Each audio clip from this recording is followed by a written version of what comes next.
Hello everyone. तो हम लोगों ने पिछली सीरीज में डिस्कस किया था कि क्या स्टॉक मार्केट में किस तरीके से लोग स्टॉक को खरीदें, क्योंकि कई बार क्या होता है, हमें ये तो पता होता है कि स्टॉक कौन सा खरीदना है, पर ये नहीं पता होता किस रेट पे खरीदो। तो स्टॉक मार्केट में दो जार्गन्स हैं, बहुत यूज होते हैं कि सपोर्ट पे खरीदो, रेजिस्टेंस पे प्रॉफिट बुक कर लो।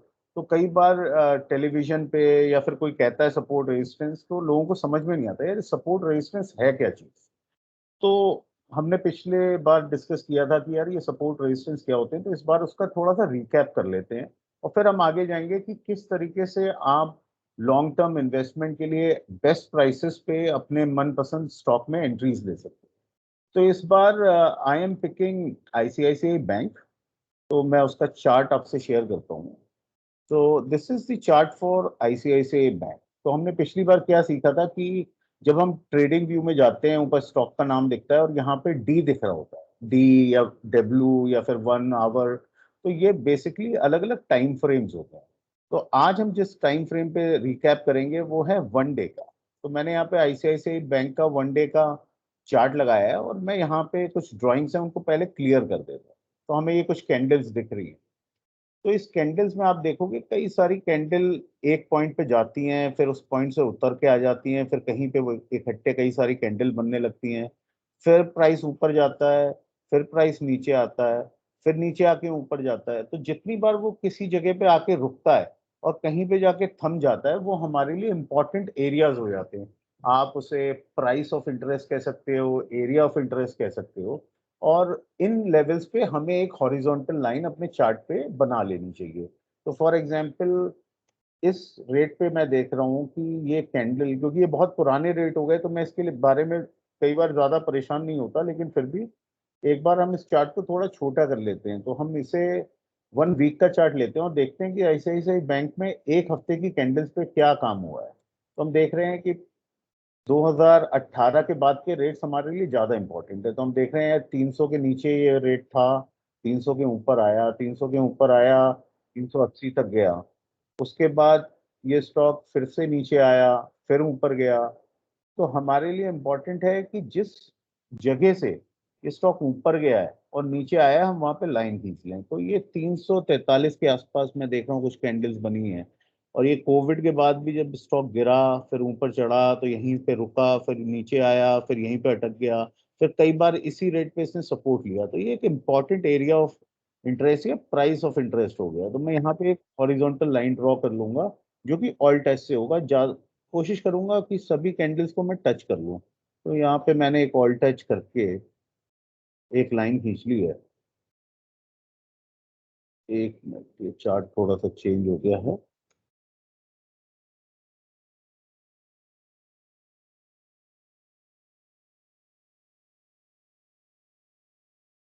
यहाँ पे हम एक हॉरिजॉन्टल लाइन ड्रॉ कर लेंगे 350 के पास में, और इसको थोड़ा सा नीचे खिसका लेंगे ताकि पीछे वाली विक्स को भी ले लें कैंडल्स की और इनको भी ले लें। तो ये 337 का। उसके बाद हमने देखा कि ये कई बार ऊपर गया, एक लेवल से नीचे टूटा, तो यहाँ पे भी एक लाइन ले लेंगे 382 के पास। और उसके बाद हम देख रहे हैं कि ये लेवल था कोविड से पहले का जब स्टॉक गिरा। तो ये लेवल भी इंपॉर्टेंट है, क्योंकि आप देखोगे कि इस लेवल पे काफी टाइम पे रिजेक्शन मिला। फिर जब वापस आया इस साल दिसंबर जनवरी में रेट, तो भी यहाँ पे अटका। और अभी कुछ दिनों पहले भी हमने देखा अप्रैल में ये गिरा और इसी लेवल से उठ के चला गया। तो ये वेरी इंपॉर्टेंट एरिया बन गया, ये करीब 550 का। ठीक है। अब हमारे लिए इम्पोर्टेंट जो है रेट है जो जस्ट कोविड से पहले का था और जो कोविड के बाद का रेट था। अब मैं इस चार्ट को थोड़ा सा और बड़ा कर लेता हूँ, वीक की जगह मैं इसे 1 डे का चार्ट लगा लेता हूँ और मैं देखूंगा ये कई बार इन लाइंस पे बिहेव किया इसने, सपोर्ट और रेजिस्टेंस का। यहाँ से चला, थोड़ा सा बीच में रुका, तो मैं एक लाइन यहाँ भी ले लूंगा। तो अब जब मैं ये सपोर्ट रेजिस्टेंस बना रहा हूँ तो मैं देख रहा हूँ कि यार ये यहाँ से जब ऊपर गया, यहाँ से नीचे आया और यहाँ पे आया, तो मैं इसे दोबारा खरीदना शुरू कर देता 550 के पास। और अब ये फिर 642 का हो गया है। और ये क्या है, इंपॉर्टेंट लेवल है। यहाँ पे आप देखो कुछ कैंडल्स, यहाँ 1 2 3 4 5, ये भी कैंडल्स के पास में 6 7 8। तो ये एक इम्पॉर्टेंट लेवल है, यानी कि यहाँ पे आके लोग इस शेयर में प्रॉफिट बुक कर लेते हैं और शेयर शायद नीचे आना शुरू हो जाता है। और एक लेवल मेरे पास ये है जो कि ऑल टाइम हाई है, तो ये भी इंपॉर्टेंट है क्योंकि कई बार जब स्टॉक ऑल टाइम हाई के ऊपर जाता है तो फिर नया हाई बनाता है तो थोड़ा और ऊपर निकल जाता है। तो इनका यूटिलाइजेशन आप कैसे करोगे? अब क्या मैं खाली इन लाइंस को बनाने के बाद अपने शेयर को खरीद लूं या और कोई तरीका भी मैं यूज कर सकता हूं? तो उसके लिए आज का सेशन आपको केवल इन लाइंस के अलावा कुछ और चीजें जो इंपॉर्टेंट होती हैं वो बताने के लिए है। तो हम आज क्या देखेंगे कि आज का टॉपिक है यूजिंग द मूविंग एवरेजेस। अब लोग कहेंगे मूविंग एवरेजेस क्या होते हैं, तो आप एफएक्स इंडिकेटर्स जो हैं यहाँ पे जाएंगे और यहाँ पे आप मूविंग एवरेज डालोगे तो यहाँ पे आएगा मूविंग एवरेज एक्सपोनेंशियल। हमारे लिए ये इंपॉर्टेंट है। अब कई लोग कहेंगे ये वाला यूज कर लो, वेटेड वाला, कोई कहेगा सिंपल मूविंग एवरेज यूज कर लो, लेकिन मैं इन चीजों में नहीं पढ़ूंगा कौन सा अच्छा है कौन सा खराब है। मैं बात करूंगा कि ज्यादातर लोग क्या यूज करते हैं। तो ज्यादातर लोग मूविंग एवरेज एक्सपोनेंशियल यूज करते हैं। उसका रीजन है कि वो last 21 days, 10 days, 15 days, 50 days, 100 days का आपको एक एक्सपोनेंशियली वेटेड मूविंग एवरेज देता है जिसे आप यूटिलाइज करके अपनी एंट्री और एग्जिट्स बना सकते हो। तो मैंने ऑलरेडी इस चार्ट पे 3 मूविंग एवरेज लिए हुए हैं जो कि आप यहाँ लेफ्ट हैंड साइड कॉर्नर में देख सकते हो। ईएमए 55 मतलब 55 दिन का ये मूविंग एक्सपोनेंशियल मूविंग एवरेज है। फिर 150 और 100। तो इस 55 की जगह आप इसे कर लीजिए 21, 5 और 100। आप देखोगे ये 3 लाइन यहाँ पे बन के आ रही है। व्हाइट वाली लाइन जो है 100 मूविंग एवरेज है और ब्लू वाली लाइन 55 है और 21 जो है येलो लाइन से इसमें मार्क है। अब आप देखोगे जब प्राइस हमारे किसी भी इंपॉर्टेंट लेवल से, जहाँ पे हमने हॉरिजॉन्टल लाइन बनाई है, वहां से प्राइस उठना चालू करता है तो इन लाइंस के पास भी आके वो एक तरीके से सपोर्ट और रेजिस्टेंस का काम करती है। तो ये देखिए यहाँ ये प्राइस अक्टूबर में जब आईसीआईसीआई बैंक का ऊपर चला तो ये काफी ऊपर चला गया येलो लाइन से और फिर आया और इसी के पास से सपोर्ट लेके फिर ऊपर चला गया, नया हाई बना लिया। फिर ये ऊपर गया, फिर इसे इसने ब्रेक किया तो फिर इसने 55 पे सपोर्ट लिया ब्लू लाइन पे, फिर ये ऊपर चला गया, फिर ये ऊपर गया, फिर ये थोड़े टाइम थमा येलो लाइन पे 21 लाइन पे, फिर इसे ब्रेक किया तो ये 55 पे चला गया और फिर इसने ब्रेक किया इसे तो 100 डे मूविंग एवरेज पे आ गया और वहां से ऊपर चला गया और अब ये फिर तीनों लाइन के ऊपर चला गया। तो कई बार हम जब चार्ट्स को यूज करना शुरू करते हैं तो अपनी जब हम हॉरिजॉन्टल लाइंस को बना लेते हैं सपोर्ट और रेजिस्टेंस की, उसके साथ हमें ये तीनों ईएमए भी लगा लेने चाहिए। उससे क्या होता है हमें एवरेज करने में बेटर हो जाती है। एज अ रिटेलर आपने सैटरडे संडे को चार्ट खोला, देखा भाई अब मेरा फेवरेट स्टॉक इस टाइम कहाँ पे चल रहा है, तो अब जैसे फॉर एग्जांपल आईसीआईसीआई बैंक है, आपने देखा कि यार ये येलो को तोड़ दिया, 21 वाले को 55 के पास आ गया है।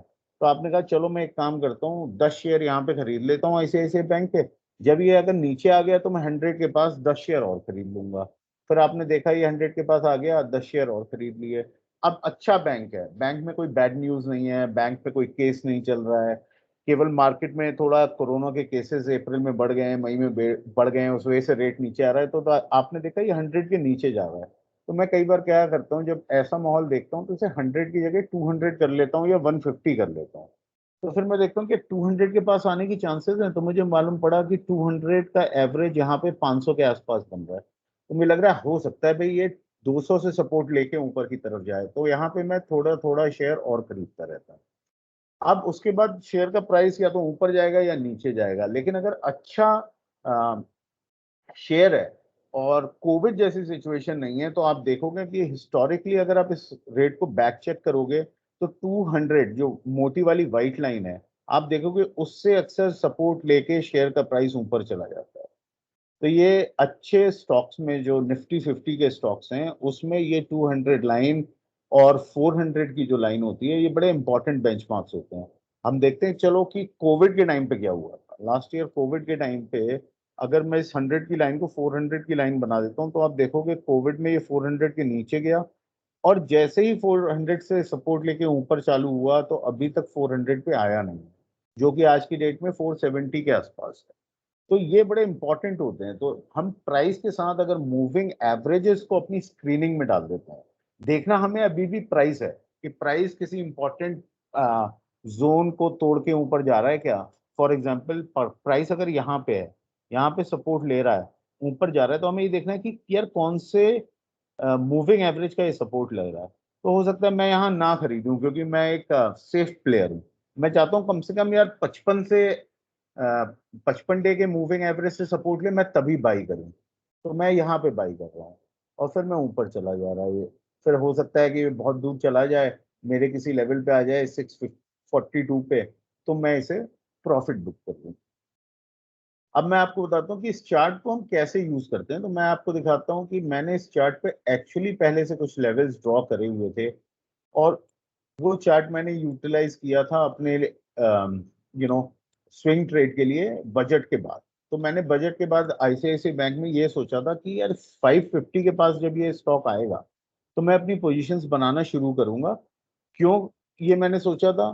क्योंकि तब मैंने ये कोविड की सेकंड वेव के बारे में तो नहीं सोचा था कि सेकंड वेव आएगी, मैं उसे ऐड करूं, मतलब वो और भी नीचे जा सकता हूँ। लेकिन मैंने ये देखा था कि यार ये दिसंबर से जब इस लेवल से ऊपर आया, तो उसके बाद ऊपर ही है। और उसके बाद इसने एक बार कोशिश करी कि इस रेट पे आऊं, आए और नीचे जाए, और इसने मार्च के बाद उसके नीचे कभी क्लोज नहीं हुआ। तो मैंने कहा यार अगली बार जब ये इस रेट के पास आएगा 560 के नीचे, तो मैं इसे ऐड करना शुरू करूंगा।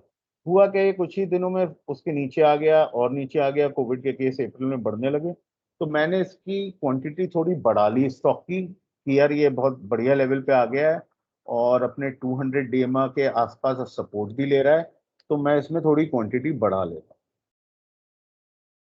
तो इसने जो है यहीं से सपोर्ट लेके ये चला गया। मैंने इसकी क्वांटिटी 100 150 जो शेयर मुझे खरीदने थे मैंने खरीद लिए। उसके बाद जब आपके मूविंग एवरेज बढ़ना चालू होता है, यानी कि जैसे यहाँ पे क्या हुआ था, 21 वाले ने 55 को कट किया था, और यहाँ पे जब 21 वाले ने 55 को नीचे से ऊपर कट किया, तो प्राइस ऊपर जाने लगा। ये एक बुलिश सिग्नल भी कहते हैं लोग टेक्निकली, बट सिंपल आप बात करोगे तो पिछले 21 दिन की खरीद ऊपर हो रही है 55 दिन के मुकाबले। वो इसलिए हो रही है क्योंकि स्टॉक का प्राइस मूव हो रहा है। तो ये अच्छा सिग्नल होता है जब इससे बहुत ऊपर चला गया 642 पे। और इस फ्राइडे को स्टेट बैंक के भी नंबर आए थे, तो मैंने थोड़ा सा प्रॉफिट इसमें और स्टेट बैंक में बुक कर लिया। थोड़े शेयर मेरे पास पड़े हुए हैं, मैं कुछ शेयर्स को 674 पे बुक कर लूंगा एज अ प्रॉफिट, और कुछ को मैं थोड़े लंबे समय के लिए रखूंगा।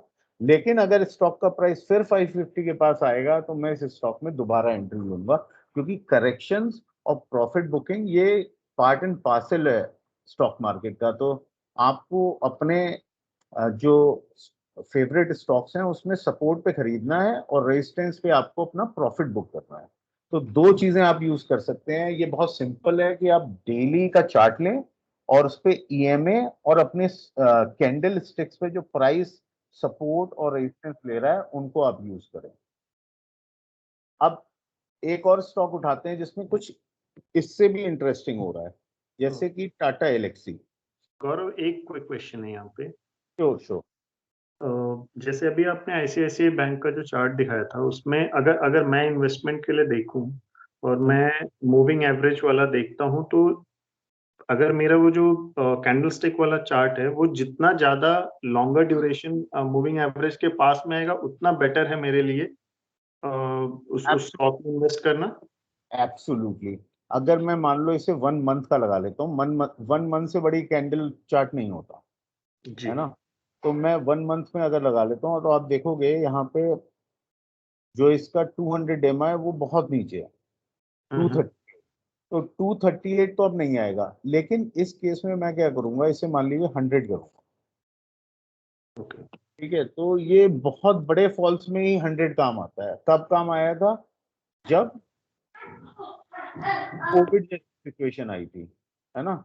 उससे पहले 2016 में आई थी, उससे पहले 2008 के रिसेशन में आई। तो आप देखोगे अगर मंथली चार्ट पे आप 100 एमआ लगा लेते हो, 100 ईएमए के का मूविंग एवरेज यूज करते हो, तो आप देखोगे ये जितने भी बड़े ग्लोबल इवेंट्स होंगे, जब स्टॉक गिरा होगा, है ना, तब बहुत काम करती है। देखो 2008 में, ये शायद 2011-12 में भी एक फाइनेंशियल क्राइसिस थी यूरोप वाली, जी। उसके उसकी करेक्शंस आती रही। फिर ये चाइना वाली जो आपको याद होगा कि कोल्ड वॉर शुरू हुई थी यूएस और चाइना, है जी। ना।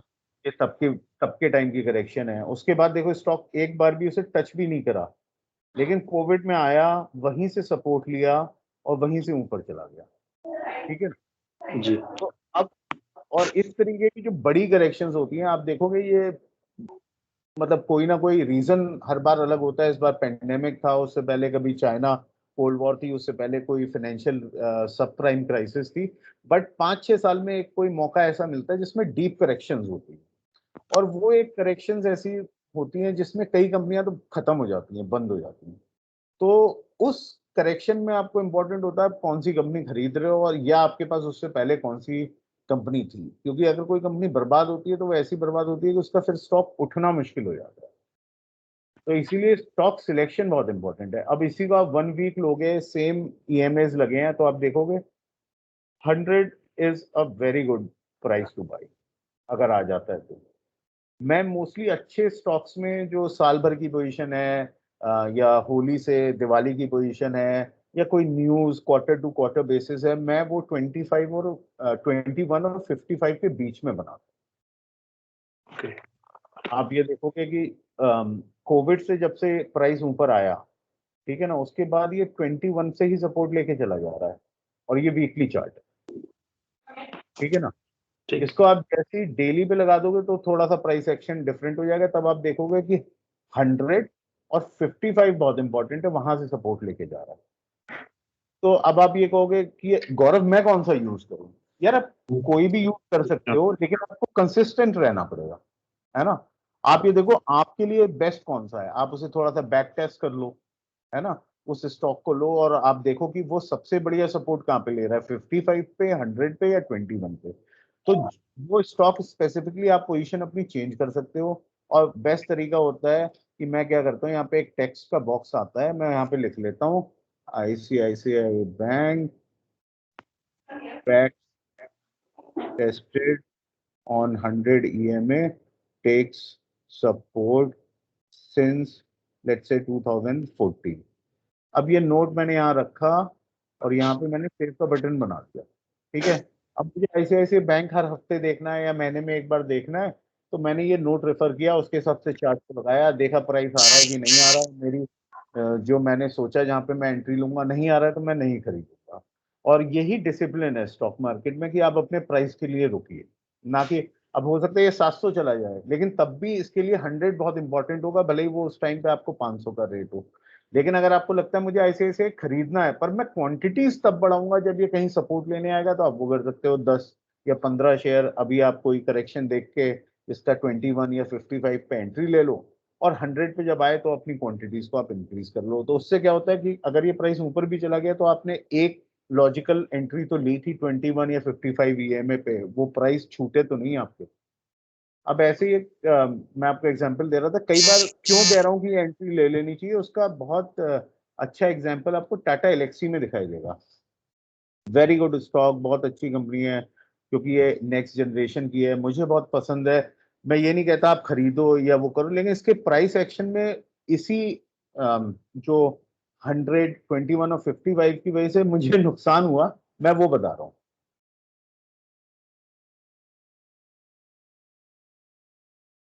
मेरे पास ये कुछ स्टॉक 700 के आसपास था, और ये 2016 की बात है।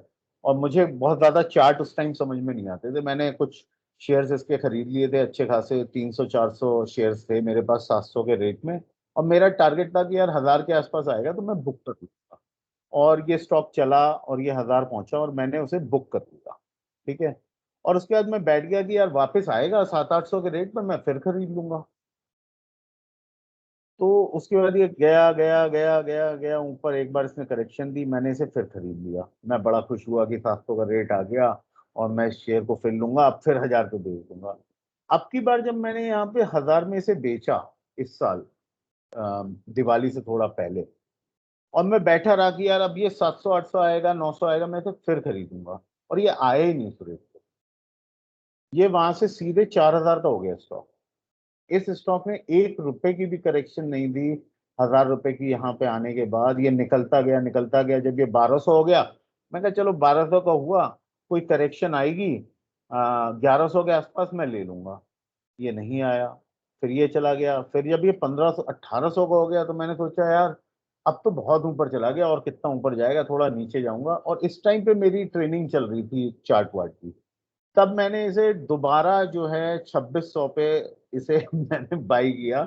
वो भी शायद कोई इसकी डेली पे कोई चार्ट लगा के मैंने इसमें एंट्री ली थी। ये आया था 55 के आसपास, तो मैंने ये 2000 के आसपास की इसमें और 2600 पे एंट्री ली। 2600 पे मेरे ख्याल से तन्मय ने भी एंट्री ली है इसमें। और देखो 2600 पे जब दूसरी बार आया था यहाँ पे तन्मय ने एंट्री ली है, तब से ये 2600 पे आ नहीं रहा है।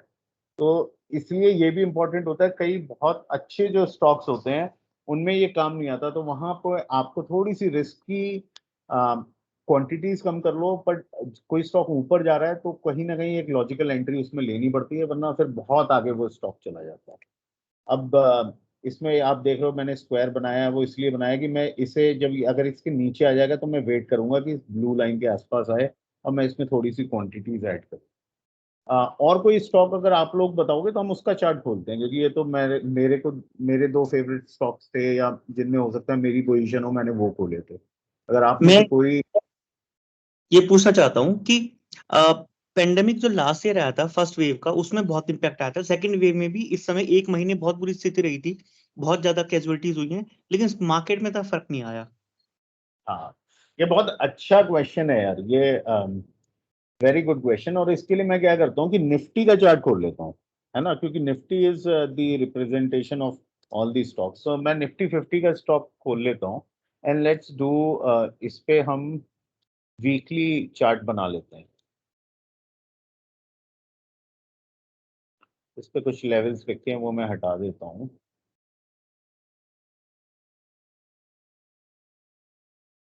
तो इस पे कुछ लेवल्स ऑलरेडी बने हैं, ठीक है ना। ये निफ्टी हमारा 900 रुपए से शुरू हुआ, 900 से ये 6000 गया, फिर जब सब प्राइम क्राइसिस आई तो ये 2700 का हो गया, फिर ऊपर गया, फिर नीचे आया, फिर हमारा चाइना का कोल्ड वॉर का आया रिसेशन तो फिर 6700 पे आ गया, फिर वहां से चला गया। और ये कोविड से पहले जो था 12400 का निफ्टी का ऑल टाइम हाई था। और वहां से जब ये गिरा तो विद इन फ्यू वीक्स ही ये गिर के इसने एक बॉटम करीब 7,500 के आसपास का बनाया। और वहां से जब ये राइज हुआ तो इसने नया हाई बनाया 15,400 का। और उसके बाद हमने देखा कि जैसे आप कह रहे हो कि यार ये इस बार इतनी करेक्शन नहीं आई, जबकि केसेस भी ज्यादा हैं, डेथ भी ज्यादा हैं। तब 1 लाख केसेस का पीक था, अब 4 लाख केसेस का पीक था। उसका रीजन ये है कि स्टॉक मार्केट हमेशा आगे सोचता है। जब यहाँ पे कोविड आया था तो किसी को ये नहीं पता था कि इससे कितनी डेथ होंगी, इससे कितना डिसरप्शन होगा, इसकी वैक्सीन में कितना टाइम मिलेगा, ये कितना म्यूटेट करेगा, ये कितना ग्लोबल इम्पैक्ट डालेगा हेल्थ पे। अब क्योंकि 1 साल हो चुका है, अब वैक्सीन भी आ गई है, और ये सबको मालूम पड़ गया है कि इसकी वेव्स आती रहेंगी, first wave, second wave, third wave. India में तो अब सेकंड वेव है, लेकिन यूएस में और कुछ यूरोपियन कंट्रीज में और बाकी कुछ कंट्रीज में सेकंड और थर्ड वेव या कहीं पे फोर्थ वेव की भी बातें हो रही हैं। राइट। तो अब ये समझ में आ चुका है कि इसकी वजह से जो मोर्टेलिटी रेट है वो 1% का ही है, वो उससे ज्यादा नहीं बढ़ रहा है। ठीक है, तो अब स्टॉक मार्केट फ्यूचर की बात कर रहे हैं, तो क्या होगा, social distancing will be a norm. अगले 2-3 साल तक कई देशों में वैक्सीन लगती रहेंगी। बिजनेस में जो बिजनेस सस्टेन कर सकते हैं वो टेक्निकली वर्क फ्रॉम होम को लेवरेज करेंगे, या वो कुछ कोविड से रिलेटेड चीजों को यूज करके अपने बिजनेस को चलाएंगे। तो मार्केट ये मान चुका है कौन से बिजनेस सस्टेन कर पाएंगे, कौन से नहीं। और इस बार कोविड की सिर्फ वेव है, और इसका कोई इम्पैक्ट नहीं है, कोई सरप्राइज नहीं। ठीक है, क्योंकि इंडिया में सेकेंड वेव है तो इंडिया की वैसे बुरी हालत है, लेकिन ग्लोबली जहां पे सेकेंड या थर्ड वेव आई है उन सब ने रिकवर कर लिया है।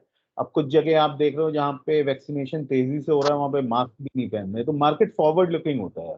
बहुत सारे फ्रेंड्स हैं मेरे जिन्होंने पिछली बार बहुत नीचे स्टॉक खरीदे, तो वो इस बार एक भी रुपया उन्होंने नहीं डाला अप्रैल और मई की करेक्शन में, ये सोचते हुए कि यार अभी तो मार्केट गिरना चालू हुआ है, अभी तो ये 12,000 आएगा, 11,000 आएगा निफ्टी, तब हम देखेंगे।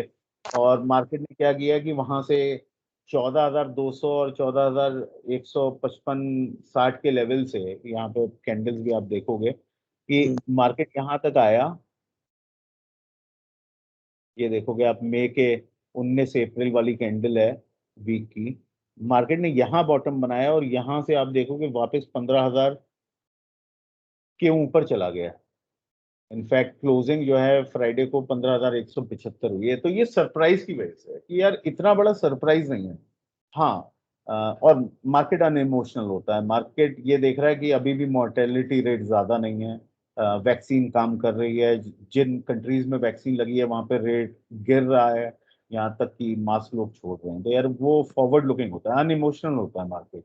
हम लोगों के व्हाट्सएप फेसबुक पे हो सकता है इस टाइम बहुत बुरी बुरी खबर चल रही हो, तो मार्केट के लिए वो एक नंबर है, और वो नंबर इतना बड़ा नहीं है जो उसे सरप्राइज कर रहा हो। Does that answer your question? Yes. तो कोई आप कोई स्टॉक बताओ, क्योंकि मैंने अपनी पसंद के 2 स्टॉक पे चार्ट खोले थे, तो कोई आप में से कोई स्टॉक बताओगे तो उसका चार्ट देखते हैं। रिलायंस का देख सकते हैं। किसका? रिलायंस। रिलायंस का, ओके। यार रिलायंस का चार्ट मुझे पहले क्लीन करना पड़ेगा, क्योंकि रिलायंस में बहुत सारे लेवल्स मेरे बने होंगे, और ऐसे क्लीन कर देता हूँ। ठीक है, तो हम पहले वीकली चार्ट से शुरू करते हैं रिलायंस का, ठीक है, और लेवल्स कुछ बनाते हैं। तो अब ये तो 2015 के हैं, तो ये लेवल्स मेरे लिए इतने इम्पोर्टेंट नहीं है, बट पिछले 5 साल के इम्पोर्टेंट हो जाते हैं। तो मैं ये देख रहा हूँ कि यार 2022 2017 से देखते हैं, एक लेवल है 720 का, कि यहाँ पे आया और यहाँ से यहाँ चला गया, तो एक लाइन मैंने यहाँ पे ले ली। ठीक है, उसके बाद ऊपर गया, यहाँ पे कुछ टाइम थमा, फिर नीचे आया, यहाँ से सपोर्ट लेके चला गया। तो ये 760 के आसपास भी एक इम्पॉर्टेंट लेवल है। ठीक है, उसके बाद ये कुछ टाइम यहाँ थमा थमा और यहीं से ब्रेकआउट लेके चला गया, और एक ये कोविड के टाइम पे यहाँ से लेके चला गया। तो ये जो कोविड वाला सपोर्ट लेके गया ये भी इम्पोर्टेंट है। उसके बाद हमने देखा यहाँ गया, यहाँ से नीचे आया, फिर यहाँ कहीं टाइम कुछ कैंडल्स बनी है, फिर जब यहाँ से चढ़ना चालू हुआ तो यहाँ पे रुका। तो ये भी एक इम्पॉर्टेंट लेवल है, 1270 के आसपास का एक ये लेवल है। उसके बाद हम देख रहे हैं कि यहाँ पे एक इम्पॉर्टेंट लेवल है, जहाँ पे कुछ कैंडल्स बनी हुई हैं। फिर एक ये इम्पॉर्टेंट लेवल है जहाँ पे कुछ कैंडल्स बनी हुई हैं।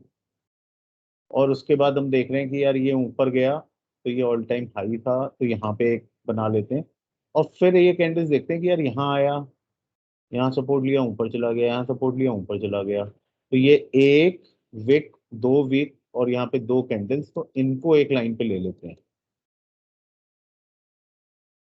और यहाँ पे एक लाइन बना लेते हैं 850 के आसपास, ताकि तीनों कैंडल को हम टच करा लें।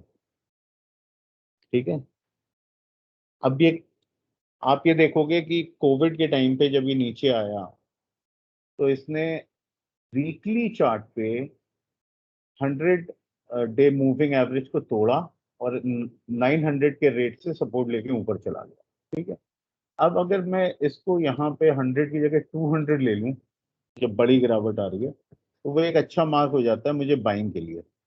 तो अगर मैंने उस टाइम पोजीशन बनाई थी, तो चार्ट को 200 का करता और यहाँ पे पोजीशन बना लेता। फिर अगर उससे नीचे जा रहा है तो मैं इतना परेशान नहीं होता, क्योंकि वो मेरे लिए बहुत बढ़िया है। क्योंकि आप देखो, कई कई साल बाद इस लाइन पे आ रहा है सपोर्ट लेने, तो वो अच्छी एंट्री हो जाती है। अगर यहीं से लौट जाएगा तो आप यही, क्योंकि जब गिरता है तो आदमी को लगता है अभी और गिरेगा और गिरेगा और गिरेगा, वो एंट्री नहीं ले पाता। तो उसके लिए एक डिसिप्लिन आप कैसे लाओगे? आपके पास कोई मैथमेटिकल फॉर्मूला होना चाहिए, कोई लॉजिक होना चाहिए। तो जब बहुत बड़ी गिरावट होती है, तो मेरा लॉजिक होता है 100 एंड 200 डे मूविंग एवरेज। 100 पे मैं बाई करना शुरू कर देता हूँ, और 200 तक मैं अपनी पोजीशन बना लेता हूँ। मुझे उसके 50 शेयर खरीदने हैं, 20, 100, 150, 1000, 2000, वो मैं पोजीशन वहां पे इंटैक्ट कर लेता हूँ थोड़े लॉन्ग टर्म के लिए। और जब वो ऊपर आएगा तो फिर मैं देखूंगा मुझे प्रॉफिट कहाँ पे बुक करना है। ऑब्वियसली जब मैंने यहाँ बुक किया था, तो मेरा प्रॉफिट बुक करने का था कि ऑल टाइम हाई को जब बीट करेगा, तो मैं इसे अपने प्रॉफिट बुक कर लूंगा। और मैंने इसे 1500 कुछ के आसपास इसमें प्रॉफिट भी बुक कर लिए थे। लेकिन आप देखोगे कि 1500 के बाद जो इसने कैंडल बनाई, ये वापस उस लेवल पे ही नहीं आया। तो अब मेरे पास ये 1900 के लेवल पे स्टॉक पड़ा हुआ है। क्यों बढ़ा हुआ है? क्योंकि जब इसने दोबारा यहाँ पे एक बार इसमें 55 डे मूविंग एवरेज पे सपोर्ट लिया तो मैंने इसे दोबारा बाई कर लिया। ठीक है, अब मेरा यहाँ पे मौका छूट गया, उस रेट पे दोबारा नहीं आया, लेकिन एक बार जो अगली करेक्शन आई, भले ही वो 1600 से ऊपर थी, लेकिन मैंने उस करेक्शन में इस स्टॉक को बाई कर लिया। अगर आप इसे वन डे पे ले जाओगे तो आप देखोगे ये ग्रीन लेवल्स जो हमने बनाए हैं बहुत बढ़िया लेवल हैं स्टॉक को बाई और सेल करने के लिए। देखो 1, 2 और ये तीसरी बार यहाँ इसके आसपास आया, आपने यहाँ से बाई कर लिया, तो इसने कई बार आपको मौका दिया है 2100 के आसपास इस स्टॉक में प्रॉफिट बुक करने का, यानी आप 1900 पे खरीदें और 2100 के आसपास बेच दें। ये ऑब्वियसली थोड़ी प्रैक्टिस से आएगा, इसके साथ मूविंग एवरेजेस आपको यूज करने पड़ेंगे। पर क्योंकि आप नई शुरुआत करोगे और पहली बार स्टॉक को करोगे तो मैं कहूँगा 1 वीक का टाइम फ्रेम आप यूज करो और आप कोशिश करो कि 55 डे मूविंग एवरेज पे बाइंग जरूर करो, क्योंकि देखो 1 वीक का चार्ट है, ये 55 डेज का मूविंग एवरेज है और आप देखो यहाँ से ये कई बार सपोर्ट लेके चला गया। ऑब्वियसली कोरोना में बहुत नीचे चला गया था, उस टाइम पे कोई लेवल काम नहीं आता 200 से पहले का, ऐसी बड़ी गिरावट में तो वहां पे बाइंग करनी चाहिए। लेकिन आप उसके बाद देखोगे तो इसमें बहुत देर में जाके आपको वहां पे एक सपोर्ट दिया। मान लो आपने यहाँ 50 शेयर खरीद लिए और आपने सोचा कि अगला शेयर मैं तब खरीदूंगा जब ये 55 पे सपोर्ट लेने आएगा, तो वो आपको मौका इसने दिया ही नहीं, 1800 तक आया ही नहीं वहां पे। तो फिर कई बार आपको अच्छे स्टॉक्स में डेली के चार्ट पे कुछ लेवल्स बनाने पड़ते हैं और वहां पे आप देखोगे कि 200 का लेवल बहुत बढ़िया काम करता है। तो आप डेली कैंडल स्टिक चार्ट लगाओ और सेटिंग्स में डालिए 100 और 100 पे आप बाई करोगे तो वो एक लॉजिकल बाइंग होगी। तो वो कई बार आपके काम आती है कि आप यहाँ पे लेवल पे बाई कर रहे हो और इससे जब बहुत ऊपर चला जा रहा है तब आप उसे सेल कर रहे हो। ठीक है, अपने आपने ऑलरेडी हॉरिजॉन्टल बनाए हुए हैं, इनको आप अगर टेक्निकल कहोगे तो ये देखो आप 1, 2 और 3 ये ट्रिपल बॉटम बना लिया। ट्रिपल बॉटम मतलब ये है कि इस प्राइस पे स्टॉक 3 बार आके ऊपर चला गया तो ये बहुत इंपॉर्टेंट सपोर्ट हो जाता है। आप देखोगे कि इसको तोड़ने का मतलब है कि रिलायंस में कुछ खराब हो रहा है, कोई बैड न्यूज आ रही है या कुछ इस तरीके का हो रहा है, तभी इस लेवल को तोड़ेगा, वरना ये हर बार 1880, 1860, 1840 की रेंज में आप देखोगे ये सपोर्ट लेता रहेगा जब तक कोई बैड न्यूज नहीं। तो this is a very good point to take an entry, and I always buy this share when I see the price below 1875. Again आप अपने चार्ट पे अपने लेवल बना के उसे बाई कर सकते हो। और कोई स्टॉक? इसमें मैं क्वेश्चन पूछना चाहता हूँ, मतलब ऑल्दो आपने चार्ट समझाया, सब चीज समझ में भी आ रही है, लेकिन कहीं ना कहीं मुझे ऐसा लगता है कि ठीक है हम चार्ट बना रहे हैं पर मार्केट तो बिल्कुल नॉन प्रिडिक्शन है।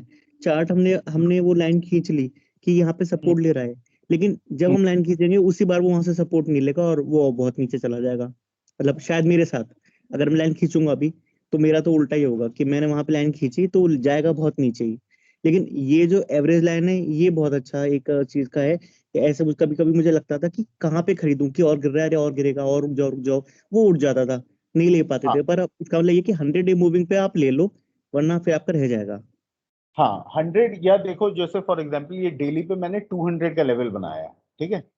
अब हम्म। ये 200 के लेवल पे तुम देखोगे ये लक्ष्मण रेखा की तरह काम करेगा। ये देखो ये आया, यहीं से सपोर्ट लेके चला गया, यहीं से इसके आसपास से सपोर्ट लेके चला गया। अब आप क्या कर सकते हो कि आपको डर लग रहा है, आपको लग रहा है कि यार मेरे साथ जो रिसेशन के टाइम पे हुआ था वो दोबारा नहीं होगा, तो फिर उसमें बेस्ट होता है कि आप देखो ये कैंडल तो यहाँ से सपोर्ट ले रही है, ये हम्म। अगली कैंडल इसके आसपास की आपको ये दिख रही है, तो आप इसके नीचे हम्म। का स्टॉप लॉस ले लो, यानी कि 1775 का, 1800 का, है ना, 1775 का। अब ये कोई लेवल, टेक्निकली ये लेवल इसके नीचे होना चाहिए कैंडल के, अब वो आपके ऊपर है आप कहाँ उसे रखना चाहते हो। इसमें कोई मैथ्स का फॉर्मूला नहीं है कि यार 1760 छू लिया तो 1750 मिल जाएगा। वो फिर हम्म। मेरा अपना रिस्क है कि यार मैंने एंट्री 1850 पे ली थी, वहां से मैं 25 रुपए, 50 रुपए या 75 रुपए नीचे जहां पे कैंडल्स बनी है वहां का स्टॉप लॉस ले रहा हूँ। अगर वहां पे आया तो फिर मैं स्टॉक से निकल जाऊंगा, फिर मैं वेट करूंगा कि यार वो नीचे जाके कहाँ सपोर्ट ले रहा है और मैं वहां पे उसे बाई करूंगा, अगेन फिर से एवरेजेस देखूंगा। लेकिन अभी के लिए मुझे जो एंट्री बनानी है मैं उसके आसपास बनाऊंगा। इसी में अगर आप देखोगे ना, तो मैंने ये ऊपर ग्रीन बना रखी है और आप मान लो यहाँ पे बाई कर रहे हो, तो ये लेवल्स है यहाँ पे आप एक्चुअली इसमें प्रॉफिट भी बुक कर सकते हो। ठीक। कि आप 1850 पे खरीद रहे हो और आपने कहा कि 2150 या 2122 पे कुछ कैंडल्स बनी हुई हैं यहाँ पे, एक दो यहाँ पे, तो आपने कहा कि यार यहाँ के आसपास मैं इसमें प्रॉफिट भी थोड़ी क्वांटिटीज में बुक कर लूंगा, बाकी को रखूंगा और ऐड तब करूंगा जब वापस ये क्या कहते हैं 200 डे मूविंग एवरेज के आसपास आएगा। एक्चुअली इससे आपको ना अभिषेक एक कम से कम एंट्री तो मिल रही है। अभी तक आप कैसे बाई कर रहे हो? अभी तक आपका बाई करने का तरीका हो सकता है किसी दोस्त ने बता दिया, किसी पड़ोसी ने बता दिया, किसी रिश्तेदार ने बता दिया, टीवी पे सुन लिया, हाँ जो जी। कि कम से कम लॉजिकल तो नहीं है। किसी के कहने पे बाई करने से बढ़िया आप अगर आप चार्ट को थोड़ा देख लेते हो वीकली या डेली बेसिस पे, आप एटलीस्ट कम से कम लॉजिकली ये तो बाई कर रहे हो कि रिलायंस एक दो तीन बार इस प्राइस के पास सपोर्ट लेके जाता है, चौथी बार भी इसी के आसपास से चला गया, तो इस रेट पे हम सेफ है बाइंग, रादर देन कि यार अभी ना तुम 2000 पे बाई कर लो, वो तो 3000 का स्टॉक होने जा रहा है ना, उससे ये बढ़िया एंट्री होती है। और नॉर्मली रिटेल ट्रेडर्स जो होते हैं, इन्वेस्टर्स जो होते हैं, उन्हें ये चार्ट वगैरह बहुत डिफिकल्ट लगता है, क्योंकि टेलीविजन पे या फिर बाकी जगहों पे ना बताया जाता है यार ये ऐसा होता है, जार्गन्स बहुत ज्यादा फेंके जाते हैं, तो मैं जार्गन्स कम यूज करता हूँ। मैं ये बताता हूँ कि यार ये रेट है, ये रेट एक जगह पे आके लोगों को लगने लगता है इसे खरीदना बहुत बढ़िया है, तो उसका रेट वहीं से उठने लगता है। मार्केट में सीधी सी बात है, जहाँ पे बाई ज्यादा होता है वहां से रेट सपोर्ट लेके चला जाता है, और ये आपको चार्ट यूज करके you are able to buy at that price. Okay. और कोई स्टॉक हो किसी का यार तो उसे पिक कर लेते हैं, उसका भी चार्ट एक खोल लेते हैं। एक स्टॉक है टाटा टेली सर्विसेज का, TTML। वो मैंने ठीक 2008 में लिया था, तो वो डूब ठीक। गया, अभी हल्का हल्का उठा, बीच में बहुत नीचे गया। अच्छा, बट टेली सर। टाटा अच्छा, टेली सर्विसेज, TTML। TTML ठीक है, उसका मैंने खोल लिया है। अब इसके फंडामेंटल में क्या चल रहा है ये पता है आपको? जिस हिसाब से ये स्टॉक गिरा है उस हिसाब से तो ऐसा लग रहा है कि इसके फंडामेंटल्स की इशू है। देखो अब 54 रुपए से 12 रुपए चल रहा है। अब इसका अगला जो रेजिस्टेंस लेवल है वो 19-20 रुपए के आसपास है। उसके ऊपर क्लोजिंग देगा कैंडल की, तो अगला इसका रेजिस्टेंस देखो आप 29 रुपए के आसपास आ रहा है, उसके बाद 40 रुपए का आ रहा है, फिर जाके ये कहीं वापस अपने पुराने रेट पे आएगा। जब तक इसके फंडामेंटल्स नहीं देखो सीधी सी बात है, किसी भी इंपॉर्टेंट लेवल के ऊपर कैंडल बनना जरूरी है। अब ये यहाँ से चढ़ा, ठीक है, और ये यहाँ पे आया और इसने रिजेक्शन ले ली करीब करीब 22 रुपए के आसपास से, और उसके बाद देखो फिर डाउन ट्रेंड पे ही है। ठीक है, जब तक एक इंपॉर्टेंट लेवल के ऊपर कैंडल नहीं बनते तो ऊपर की जर्नी नहीं शुरू होती। जैसे फॉर एग्जांपल यहाँ पे कैंडल्स बनी, फिर ऊपर एक जर्नी हुई, फिर लेकिन वहां टिक नहीं पाया तो नीचे आ गया। तो इसमें तो टेक्निकल नहीं, फंडामेंटल देखने पड़ेंगे यार कंपनी में चल क्या रहा है। ओके। मुझे नहीं लगता जब तक ये स्टॉक 23 रुपए के ऊपर की क्लोजिंग देता है ये ऊपर जाएगा भी, तब तक ये इसी रेंज में घूमता रहेगा, जो कि रेंज है करीब 19 रुपए से लेके 2 रुपए, तो खैर कोविड वाली होगी, और 5-5.5 रुपए के बीच में ये इसकी एक लॉजिकल रेंज रहेगी। ओके। इस रेंज हाँ, में ट्रेवल इसके करेगा। फंडामेंटल्स काफी वीक हैं। हाँ, ये हेलो। अंकल को पता होगा क्योंकि अंकल ने बहुत पहले से इसे ट्रैक किया होगा। मेरे पास में कोई पोजीशन पहले भी हाँ, नहीं थी और अब भी नहीं। हाँ, इसके फंडामेंटल्स बहुत वीक हैं, तो ऐसे स्टॉक से किसी रैली पर निकलना अच्छा रहता है। और हाँ बाकी उसके अलावा उसमें जाया जाए। हाँ, मैं एक सुबह बात किया था तो उसमें एक स्पाइस जेट है और दूसरा मैंने एक इंडियन होटल, ये EIH, दो मैंने देखे थे। जी। तो इनका जरा सा देखिए। एक तो स्पाइस जेट, स्पाइस क्योंकि जेट का मैंने चार्ट खोला है, ये मंथली जी, चार्ट है। ठीक है ना, तो हम देख रहे हैं कि तो हाई इसका उसमें 152 का हाई हाँ, है। वीकली पे जाया जाए ज्यादा अच्छा रहेगा मेरे हिसाब से। हाँ वो मैं जा रहा हूँ, बस एक दो लेवल मैं ऐसे बनाना चाह रहा हूँ जो कि जी मुझे जी। आगे ना।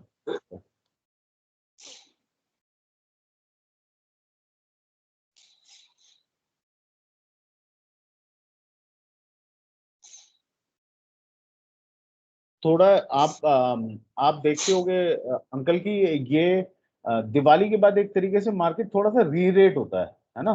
कुछ हाँ जी, लेवल्स हाँ हर जी, हर हर बार की दिवाली के बाद स्टॉक्स में या इंडेक्स पे लेवल्स जो बन जाते हैं वो इतनी आसानी से नहीं टूटते हैं, है ना। हाँ तो जी, मैं उसे हमेशा एक इम्पोर्टेंट लेवल लेता हूँ। तो ये नवंबर में जो इसका सपोर्ट बना है 56 का, वो जी। मेरे ख्याल से इसका इम्पोर्टेंट लेवल रहेगा अभी हाल फिलहाल में, जब तक कोई मतलब बड़ी दिक्कत नहीं आती मार्केट में।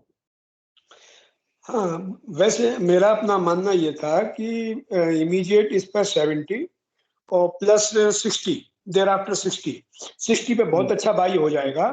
और हम्म, 70 तक आता है तो it will be okay, you can accumulate between 60 and 70 and wait for a year within 6 months rather than once ये इंडस्ट्री पिकअप करती है तो it is one of the good stock at low levels.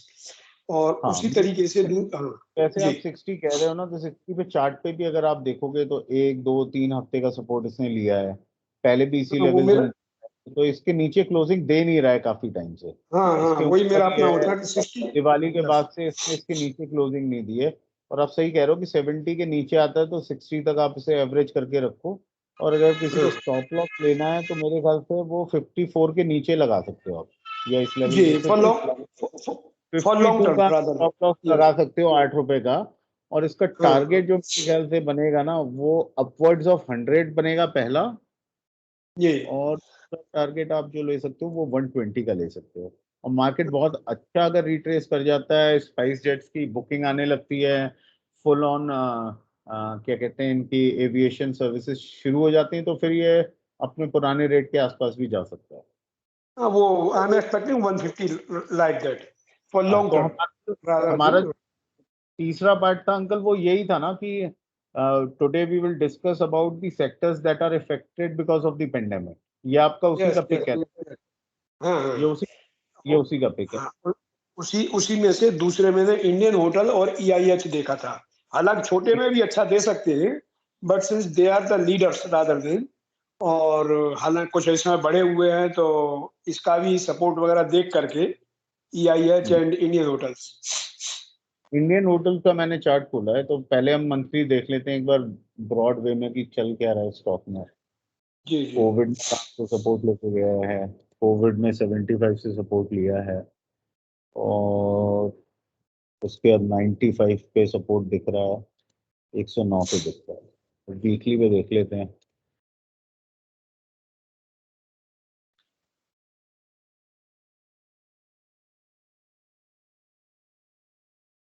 देखो hotels में ज्यादा दिक्कत आई थी, है ना। हाँ जी होटल्स हो गए थे, होटल्स की अभी भी अप्रैल मई में भी अच्छी खासी करेक्शन आई है। तो इसमें तो ये लग रहा है कि ये लेवल। हाँ, ये लेवल लग रहा है कि 90 और 90 यस यस यस। 100 से, मतलब आप एक तरीके से एंट्री करके और इसे जी 90 तक 89 तक लो, और स्टॉप लॉस 75 के नीचे का लो। थोड़ा लंबा लेना पड़ेगा क्योंकि इंडस्ट्री है, 75। यस होटल तब तक नहीं चलेंगे जब तक आदमी घर से बाहर निकलने के लिए खुश नहीं हो जाता। जब तक खुश होगा उसके बाद फिर पैसों की बात आ जाएगी, financial impact of the industry, और लोग होटल में जाना चाहेंगे कि या पहले बिजली का बिल देना चाहेंगे। लेकिन ये है कि अगर ये होटल्स इस तरीके के हैं जो उसके बाद सरवाइव करेंगे, तो आई एम श्योर कि ये नया हाई भी बनाएगा और ये अपने वापस 150 के लेवल पे ये स्टॉक आएगा भी।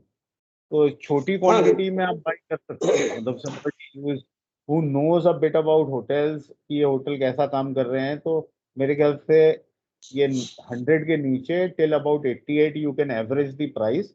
स्टॉप लॉस 75 का लेके आप चलो, क्योंकि वो मुश्किल है, कोविड में बनाया था उसके नीचे 64 का, तो अगर वो तोड़ेगा तो दोबारा वैसी होटल की सिचुएशन होगी। तो इतना बड़ा सरप्राइज आ रहा है, तो अब मैं कहूंगा फिर निकल जाना चाहिए, क्योंकि वो लेवल टूटे तो शायद कोई नीचे का नया लेवल खुले। तो यहाँ पे आप हम्म। एंट्री ले सकते हैं, और आप बैठे रहो इस स्टॉक में। तो लंबा बैठोगे तो मेरे ख्याल से ज्यादा फायदा होगा कि एक बार कोविड हाँ चला जाए, फिर बिल्कुल लोग बिल्कुल थोड़ी बिल्कुल। फाइनेंशियली चीजें इंप्रूव हो जाएं, then hotels will do brilliantly, क्योंकि जिनके पास पैसा है वो तो पक्का पक्का होटल की सर्विसेज यूज करेंगे और वेकेशंस भी मनाएंगे। दूसरा एक और चीज लगता है होटल्स में, आप थोड़े होटल वो भी चलेंगे जो थोड़ा सा ना अब कोविड सिचुएशन के बाद एडेप्टिव हो जाएंगी, सिचुएशन के हिसाब से अपने को चेंज कर लेंगे, मुझे लगता है। तो मेरे ख्याल से फोकस होना चाहिए। देखो, जब इतनी बड़ी करेक्शन आती है ना तन्मय, तो ये अंकल ने भी देखा होगा कि कुछ बड़ी मछलियां छोटी मछली को खाती हैं, मैंने होते हैं। करेक्ट। तो ऐसे स्टॉक्स अगर आप नजर में रखते हो कि यार ये इसके पास कैश रिच कंपनी है और ये कुछ ना कुछ इनोवेटिव करेगी, या छोटे किसी होटल की कंपनीज को हो सकता है टेक ओवर कर लें, तो वो होटल्स में बहुत अच्छी स्टोरी निकल के आएगी। लेमन ट्री को मैं ट्रैक कर रहा हूँ, हालांकि मेरी अभी कोई पोजीशन इसमें नहीं है, बट ये स्टॉक मैंने अपने पास मार्क करके रखा हुआ है अपनी नोटबुक में कि ये 30 रुपए और 35 रुपए पे मैं इसमें एंट्री बनाना शुरू करूंगा। उसका रीजन मुझे अभी लगा हाल फिलहाल में, जब कोविड के केसेस बढ़े, जब मैंने ये देखा कि लेमन ट्री ने गुड़गांव के कुछ होटल्स में ऑक्सीजन सिलेंडर और मेडिकल स्टाफ को यूटिलाइज करके वहां पे ये रेंट पे क्या कहते हैं, कोविड आइसोलेशन रूम्स दे रहा था। तो मुझे लगा कि यार ये कम से कम इसको कहीं ना कहीं तो एटलीस्ट अपने खर्चे निकालने की कोशिश कर रहे हैं, यानी कि मैनेजमेंट इज थिंकिंग अबाउट वही आपदा में अफसर एटलीस्ट कि अपने लोगों की तनख्वाह निकालने के लिए कुछ बिजनेस ऑपरेशंस कर रहे हैं। तो मेरे फिर ये रेडार में आ गया था, हालांकि अभी तक इसने उसके बाद टच नहीं किया है 35, बट आई एम थिंकिंग कि मैं इसमें कुछ पोजीशन बनाऊंगा और थोड़ी सी लॉन्ग टर्म रखूंगा, क्योंकि अगर कोई होटल इतनी आपदा में भी ये सोच रहा है कि मैं कुछ ना कुछ करूं, तो वो शायद जब उसके फेवर में मार्केट होगा तो वो डबल तो करेगा पैसे। अगेन वही मैं टिप ट्रिक नहीं दे रहा हूँ, this is my logic behind tracking this hotel Lemon Tree. इसको आप इसके बारे में पढ़ सकते हो। जो हाँ, इसमें एक्चुअल में फंडामेंटल्स पे अगर मैं जाता हूँ तो देखिए दो चीजें हैं। मैंने इंडियन होटल की बात की, आपका लेमन ट्री भी काफी मैंने देखा है। फंडामेंटल इश्यूज के साथ में यह है कि it is a rather debt trap case है। इसमें बहुत ज्यादा वो है, इसकी बुक वैल्यू इरोड हो चुकी है और नेगेटिव में एक्चुअल रादर देन, जहां तक मुझे याद है। और ये दूसरा इंडियन होटल की जो मैं बात करता हूँ, देखिए वंस यू जो है 5%, 6% और लाइक दैट, और 10% रिटर्न इन और maximum mutual funds like that और एफडी। तो उस हालत में जब इंडियन होटल की हम बात करते हैं, तो इंडियन होटल्स के इन्होंने हेड ने ये कह दिया है कि we are going to make Tata group debt free within 3 years। तो वंस यू थिंक, मैं टाटा पे क्यों बुलिश हूँ, एक तो कॉर्पोरेट गवर्नेंस इशू, दूसरा once they become debt free, तो देयर रेवैल्यूएशन और ये सब चीज बहुत मायने रखती है। और जितना स्ट्रॉन्ग आपके ईआईएच और इंडियन होटल है इस इंडस्ट्री में, इंडियन होटल का दूसरा इंडियन ईआईएच एसोसिएट भी है, तो इस तरीके के hotels they will give you surprise. जैसे अभी आपने देखा है कि 200 से 250 से एंड टाटा स्टील कहाँ 1100 हो गया। आपका 70 से टाटा मोटर भी 350 के तक जा चुका है। और आपका ये DVR Tata motor DVR was coating riser around 30, और पेंडामिक जो पिछला वाला था, now it is coating around से 150 लाइक दैट। तो ये चीज जो फंडामेंटली स्ट्रॉन्ग और कॉर्पोरेट इशू जहां पर है, वो सेफर बेट होती है रादर देन, मतलब थोड़ा सा जिनके फंडामेंटल्स वीक होते हैं, और कोई नहीं चीज है। बाकी लेमन ट्री का मैनेजमेंट भी अच्छा है, कुल मिला करके रिकमेंड भी हुआ। और जो आप लेवल्स कह रहे हैं, अगर उस लेवल पे मिलता है तो वन शुड गो, मेरे को आंख बंद करके उठा लेना चाहिए, मेरा अपना मानना तो ये है।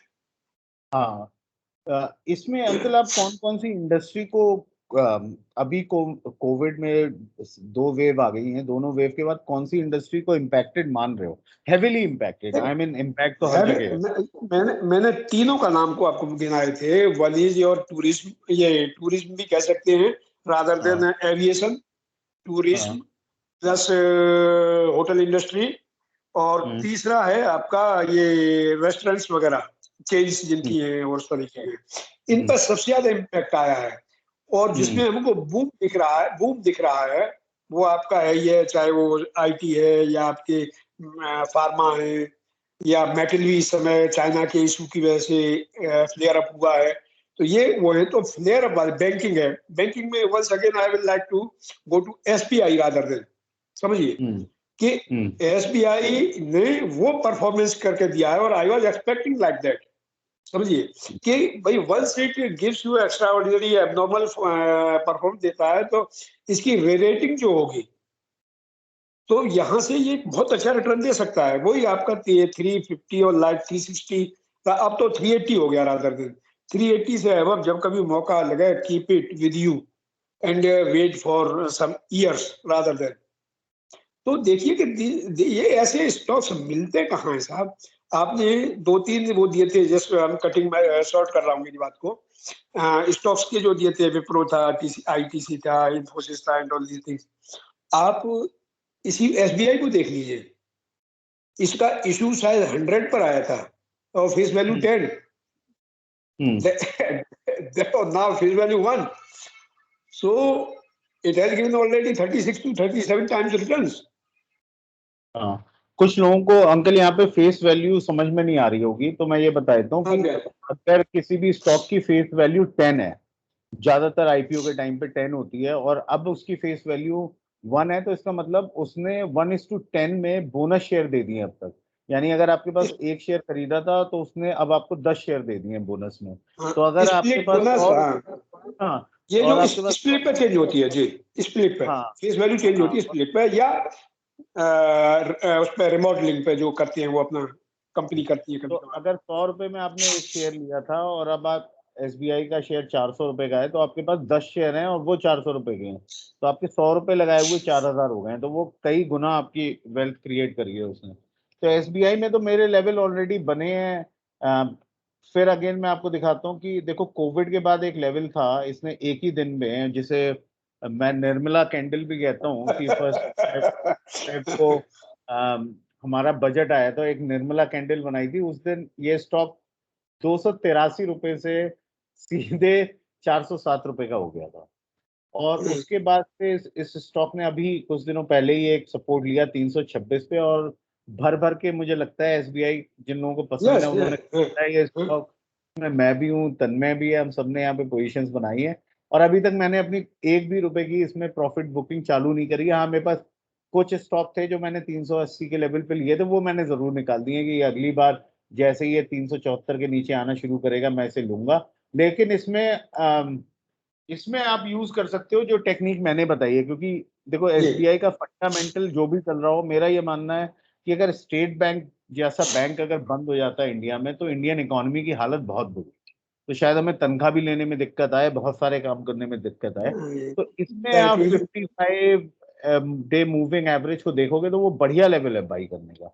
अभी तक कोविड के बाद ये नीचे गया था, उसके बाद ये उसके नीचे ही नहीं आ रहा है, तो अब ये 21 से ही सपोर्ट लेके चला गया है, और हो सकता है कि ये थोड़े टाइम तक ये 21 का लेवल ही इसके लिए इम्पोर्टेंट हो, क्योंकि अच्छा बैंक है। अगेन टिप ट्रिक्स नहीं है, लेकिन मेरा ये मानना है कि ये बैंक अगर हमें कुछ टाइम बाद 600 का भी दिखाई दे, तो मैं अचंभित नहीं होऊंगा कि ये यहाँ से 600 रुपए का हो गया। और ये बच्चों के लिए लेने वाला स्टॉक मुझे लगता है कि यार एसबीआई चल रहा है तो इंडिया चल रहा है, इंडिया चल रहा है तो ये स्टॉक जाएगा ही। एक्चुअल में देखिए, you will wonder Gaurav ji कि आई कॉट इट एट 151 मार्च 20 और अप्रैल 20, वो 151 पे मैंने उसको पकड़ा था कि इससे नीचे क्या जाएगा, let me put my money here. तो ये 3-4 151 के आसपास मैंने दिया था, 151 ही रेट था राधा दिन। उस दिन मैंने कहा नाउ आई विल बाय। उसी तरीके से उस पीरियड में मैंने आईटीसी 140-132 और तीसरा शेयर मैंने और लिया था, मतलब जो उस समय मुझे बहुत लॉजिकली लग रहे थे। मैं आईटीसी में I was very much anxious to buy it around 200 और 250 के बीच में, जब ये 300 प्लस में हुआ करता था। अब जब 140 पे मिल रहा है तो भाई आंख बंद करके आप जाइए। तो इस तरीके से एसबीआई जो है, आप बंद करने की बात कर रहे हैं कि मैं फाइनेंशियल अगर इमरजेंसी भी लग जाएगी, even then the 2 to 3 banks will never vanish. अब ये गवर्नमेंट का इतना बड़ा इसमें हिस्सा है, गवर्नमेंट दुधारू गाय को पकड़े रहती है। उन्होंने, आप ये समझिए कि सेकंड हाईएस्ट डिविडेंड दिया है अपनी हिस्ट्री का इस बार। इन हालातों में, बिल्कुल इन हालातों में the company is giving second highest dividend, and इसका हाईएस्ट डिविडेंड वाज 415% का। और दूसरी बात ये है कि it has given record net profits this year. तो ये तो पेंडेमिक की स्थिति है, आगे जाके क्या करना है ये आप यू जस्ट इमेजिन। तो ये अब ट्रैक पे आ चुकी है, तो it is a good investment bat. इसमें ना आपने क्योंकि कोविड के टाइम की बात शुरू कर दी है, तो वो यहाँ पे मेरा एक बैड एक्सपीरियंस है इसमें, तो वो शेयर करता हूँ मैं आपको। यही 150 के रेट पे अंकल मैंने करीब इसके 1400 शेयर बाई किए, ठीक है, और मैंने बहुत बड़ी पोजीशन बनाई थी, यही सोच के बनाई थी कि यार ये डबल करेगा पैसा। पर वही बताता हूँ कि मैं स्टॉक मार्केट में इतने टाइम से हूँ, और तब भी मैं आपको लालच बताता हूँ कि ये स्टॉक का जो प्राइस पहुंचा 224 है ना जिस महीने, तो मैं बहुत अच्छे प्रॉफिट में था, मेरे पास 1400 शेयर थे, और ये अगले महीने जैसी कैंडल नीचे आई, ये 200 पहुंचा, मैंने अपने सारे शेयर निकाल दिए, मुश्किल से 50 एक रख के, और मैं बेच के निकल गया। ठीक है, उस टाइम पे मैं कोई चार्ट नहीं देखता था, कोई टेक्निकल नहीं देखता था, और अगर मैं टेक्निकल चार्ट देख रहा होता, मैं आपको बता रहा हूँ उस टाइम मेरे पास कैश पड़ा था, मैं इस येलो लाइन के आसपास, मैं आपको बता रहा हूँ, मैं फिर से 1000 शेयर इसके बाई करता अगर मेरे पास ये नॉलेज तब हो। और अभी तक अब मैंने जाके जब वो पैसा मेरा, अच्छा ये मेरा डिसिप्लिन है कि जैसे ही कोई स्टॉक डबल हो जाता है तो उसमें मैं 25% या 50% की बुकिंग कर लेता हूँ और अपनी कैपिटल निकाल लेता हूँ और किसी और स्टॉक को ढूंढता हूँ जो मुझे कैपिटल डबल कर दे। तो मेरे पास ऐसी कई पोजीशन है जहाँ पे शेयर मैंने 100 रुपए पे लिया, वो 200 का हो गया, मैंने 1000 क्वांटिटी ली थी, मैंने 500 बेच दी और 500 रख ली। अब वो 500 ऊपर जाएंगी तो मेरा प्रॉफिट है, नीचे आएंगी तो मुझे लॉस नहीं होने वाला, मेरी कैपिटल प्रिजर्व है। तो कई बार कई जगह मैं ऐसे भी डिसीजन लेता हूँ, तो ये मुझे भी नहीं पता था। तो आप क्या कह रहे हो कि आपने आंख बंद करके बिना चार्ट के वो पोजीशन अभी तक होल्ड करेंगे? Pure fundamental, I am not unloading, pure fundamental क्योंकि मुझे पता है कि मुझे क्या रिटर्न लेना है, और ये मनी ऐसा है कि मतलब यू जस्ट वो एक स्टॉक और मैं दे रहा हूँ और इंडस्ट्री को बता रहा हूँ जो अफेक्टेड थी, लेकिन वो इसमें बूमिंग में भी है, दैट इज आपकी ऑटो एंड इट्स एंसिलरीज। उसमें एक स्टॉक निकालिए सर आप जो है, दैट इज वेरॉक इंजीनियरिंग। मैं थोड़ा सा इसके बारे में बोल दूंगा। वेरॉक इंजीनियरिंग का चार्ट निकालिए, इसका 2018 दिसंबर या जनवरी 2018 वेरॉक VARROC ठीक है, वेरॉक इंजीनियरिंग निकाल लिया। हाँ, इसका आईपीओ आया था 967 और 65 के आसपास का आईपीओ के टाइम। अच्छा हाँ, मैं कुछ बता दूं इसके बारे में। आईपीओ आया था इतने में, इट वेंट टू 1100 और 1200 like that, and thereafter correction started. और ये एक्चुअल में है क्या कि ग्रुप बहुत अच्छा है, प्रमोटर्स बहुत अच्छे हैं, they have not offloaded their stake from 85 और like that, now it is 80% because of some इन्होंने प्रेफरेंशियल इशू दे करके अपना वो स्टेक कम किया एज पर देयर डायरेक्टिव्स। तो 80% अभी होल्ड कर रहे हैं। बहुत साउंड इनका जैन ग्रुप है, प्रमोटर्स है, और विदेशों में इसकी 40 या 50 देशों में इनकी अपनी फैक्ट्रियां हैं। ये ऑटो अभी इन्होंने लेटेस्ट जो किया है वो ईवी में भी जा रहे हैं, इलेक्ट्रिकल व्हीकल्स बैटरीज में। तो बेसिकली क्या है कि ये मैंने उस पीरियड में 129 पे खरीदा, 129 130 देखिए साहब, आपका मार्च में रेट आया होगा 129 130। जी जी जी जी, बॉटम फिगर करिए आपने। हाँ, वहां पे मैंने लिया, लेकिन जो 1000 का शेयर था, और आई एम रेडी टू मतलब lose my 130 rupees for the gain of से 1000। तो इसका चार्ट आपको क्या लगता है, क्योंकि मैं इसको होल्ड कर रहा हूँ और मुझे ये लगता है। और तो, तीसरी बात इसकी क्या है, मैं फंडामेंटल पे जा रहा हूँ। वेरी लो इक्विटी, 10-12 करोड़ की इक्विटी है कुल जो इसकी, और सेल्स इसकी है 4000 करोड़ लाइक दैट की सेल्स, 4000 करोड़ की। तो वर्ल्ड लीडर जब अभी ये एक्चुअल में देखिए, बहुत सारे टाइम पे एक स्टॉक एक जगह घूमता रहता है। आपने आईटीसी भी देखा, दुनिया में इन्फोसिस देखा, ये सब देखे, और जब ब्रेकआउट होता है तब आता है। उस लिहाज से मैं देखना चाह रहा था क्या कहता है इसका चार्ट।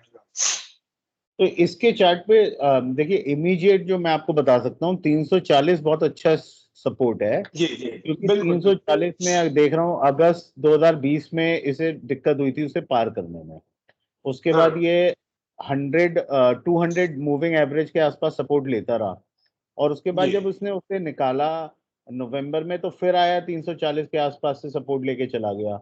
उसके बाद अभी ये फिर अप्रैल में 340 से सपोर्ट लेके फिर से 419 चला गया।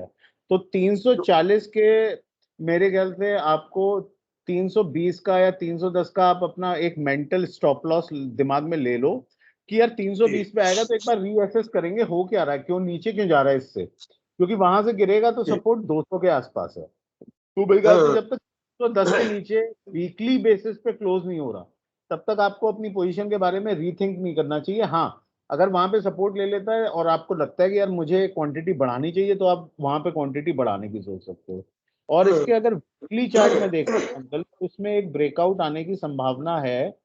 वो लेवल मैं आपको बताता हूँ। ये हालांकि हमने टेक्निकली इन क्लासेस में बात नहीं करी है कि ये हम ट्रेंड लाइन को कैसे यूटिलाइज करते हैं, पर मैं फिर भी यूज कर रहा हूँ इसे।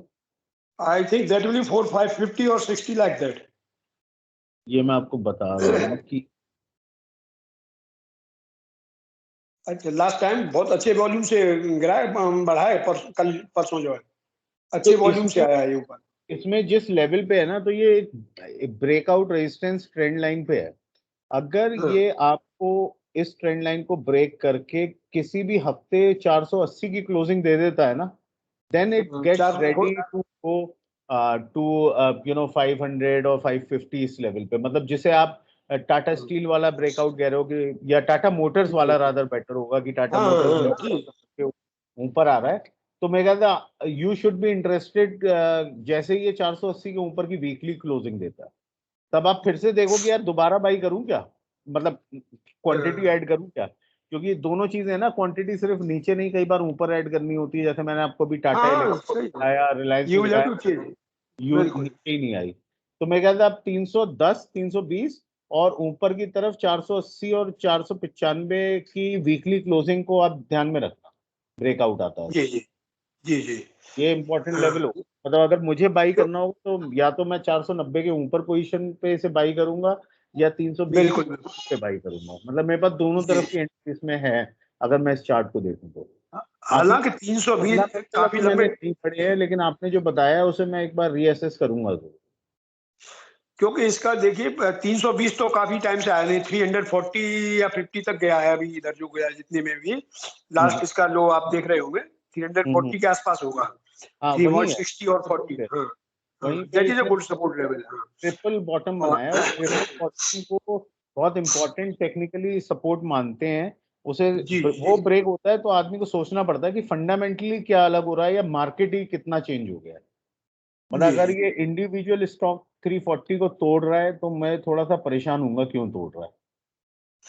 हाँ, तो इसमें यह है कि मैं 450 पर इसमें प्रीवियस उसमें अपना पार्शियल प्रॉफिट बुकिंग कर चुका हूँ, कॉस्ट निकाल चुका हूँ। वेरी तो गुड, अब मुझे उसका मुझे डर नहीं है। अब आप 310 के नीचे अपना मेंटल स्टॉप लॉस लेके पोजीशन बनाए रखो, चाहो वहां से सपोर्ट ले ले तो आप ऐड कर लेना।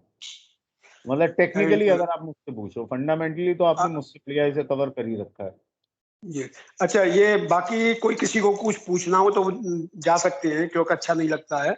If someone have any queries, अगर नहीं है किसी के पास, then I will go to DVR, Tata motor DVR, one of the fundamentally. मेरे ख्याल से हमारे साथ संजय हैं, जय हैं, अभिषेक है। अभिषेक के साथ कल तो मेरा 1-on-1 1-1.5 घंटे का सेशन हुआ है। अभिषेक के पास कोई क्वेश्चन है उस सेशन के बाद? जय आपके पास कुछ है?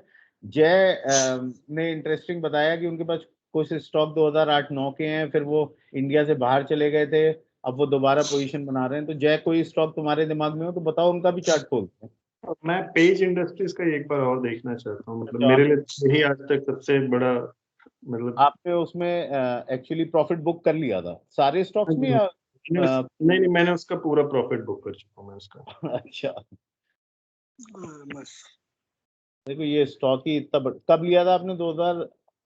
2009 में लिया था मैंने इसे। तो ये तो आपको कई गुना दे चुका होगा तब से। जबरदस्त रहा है, जबरदस्त रहा है। तो 300 रुपए का स्टॉक है और 27-28 हजार पे तो मैंने खुद ही से लेके बेचा हुआ है। एक्चुअली उस टाइम पे मैंने एक ही बुक पढ़ी थी, वो पीटर लिंच की, कि जो आप सबसे ज्यादा यूज कर रहे हो उसमें सबसे ज्यादा वो जॉकी एंड ऑल, उसके बहुत सारे प्रोडक्ट्स थे। तो that was the only reason मैंने क्यों उस टाइम पर इसे लिया था। और बहुत सारी चीजें इधर उधर से पढ़ करके कुछ और भी ली थी। ये एक स्टॉक था जो शायद ठीक बैठ गया या व्हाटएवर वाज।